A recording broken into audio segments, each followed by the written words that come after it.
दोस्तों, आज मैं आपको एक ऐसी कहानी सुनाने जा रहा हूं जो केवल महाभारत की कहानी नहीं है, बल्कि हर उस इंसान की कहानी है जो जीवन में सब कुछ सही करने के बाद भी गलत समझ लिया जाता है। ये कहानी है कर्ण की, और इसे सुनते समय अपने आप से एक सवाल जरूर पूछना कि अगर आप उसकी जगह होते तो क्या कर पाते।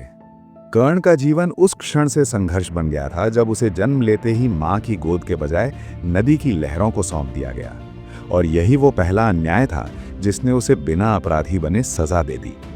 सोचिए, जिस बच्चे ने अभी दुनिया देखी भी नहीं थी, उसने सबसे पहले त्याग सीखा, और यही त्याग आगे चलकर उसकी पहचान बन गया। वो एक साधारण सारथी के घर पला बढ़ा, जहां प्रेम तो मिला लेकिन सम्मान नहीं। और जैसे जैसे वो बड़ा हुआ, उसके भीतर भी बड़े सपने पैदा हुए। वो भी महान योद्धा बनना चाहता था, वो भी अपना नाम इतिहास में लिखना चाहता था, लेकिन समाज ने उसे एक ही शब्द से रोक दिया, सूतपुत्र। और दोस्तों, यही वो शब्द है जो आज भी न जाने कितनों के सपनों को मार देता है।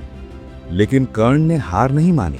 उसने अपनी कमजोरी को अपना ईंधन बनाया, उसने मेहनत को अपना हथियार बनाया, और जब ज्ञान पाने का रास्ता बंद हुआ तो उसने अपनी पहचान तक त्याग दी, क्योंकि उसे पता था कि अगर सच बोल दिया तो सीखने का मौका नहीं मिलेगा। और यहाँ से हमें पहली सीख मिलती है कि कभी-कभी मंजिल पाने के लिए अपने अहंकार का त्याग करना पड़ता है। जब परशुराम का श्राप मिला, तब भी कर्ण ने शिकायत नहीं की, क्योंकि उसने जीवन को दोष देने के बजाय उसे स्वीकार करना सीख लिया था। और फिर वो दिन आया जब सभा में उसके हुनर को भी कुल के तराजू में तौला गया, और फिर वही अपमान। लेकिन उसी अपमान के बीच दुर्योधन ने उसे सम्मान दिया। और दोस्तों, यही वो मोड़ था जहां कर्ण ने वो निर्णय लिया जिसे दुनिया आज भी नहीं समझ पाई। क्योंकि कर्ण जानता था कि दुर्योधन गलत है, फिर भी उसने उसका साथ नहीं छोड़ा। क्योंकि कर्ण के लिए धर्म जीतना नहीं था, धर्म था कृतज्ञता निभाना। और यही वो बात है जो आज की दुनिया भूल चुकी है। जब कृष्ण स्वयं उसके पास आए और उसे उसका असली परिचय दिया और कहा कि राज तुम्हारा है, सम्मान तुम्हारा है, भाई तुम्हारे हैं, तब कर्ण के पास सब कुछ पाने का मौका था, लेकिन उसने सब कुछ छोड़ दिया। क्योंकि अगर वो सब स्वीकार कर लेता तो उसका मित्र अकेला पड़ जाता। और दोस्तों, यही कर्ण का सबसे बड़ा त्याग था। उसने सच को त्याग दिया, सत्ता को त्याग दिया, रिश्तों को त्याग दिया, लेकिन अपने उसूल नहीं छोड़े।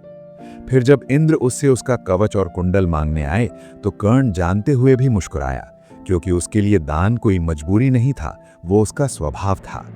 उसने अपनी सुरक्षा दान कर दी और बदले में कुछ नहीं मांगा। और अंत में जब युद्ध भूमि में उसका रथ धंसा हुआ था और सामने उसका अपना भाई खड़ा था, तब भी उसने नियम नहीं तोड़े, क्योंकि कर्ण जानता था कि अगर मैं जीत भी गया और धर्म हार गया तो वो जीत किसी काम की नहीं।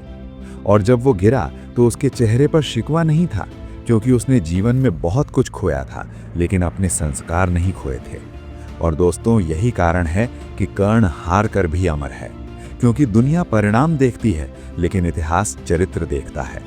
और अगर आप जीवन में कभी खुद को अकेला, ठगा हुआ या कम आका हुआ महसूस करें तो कर्ण को याद करना, क्योंकि सच्ची महानता तालियों में नहीं बल्कि उस त्याग में होती है जिसे कोई समझ न सके।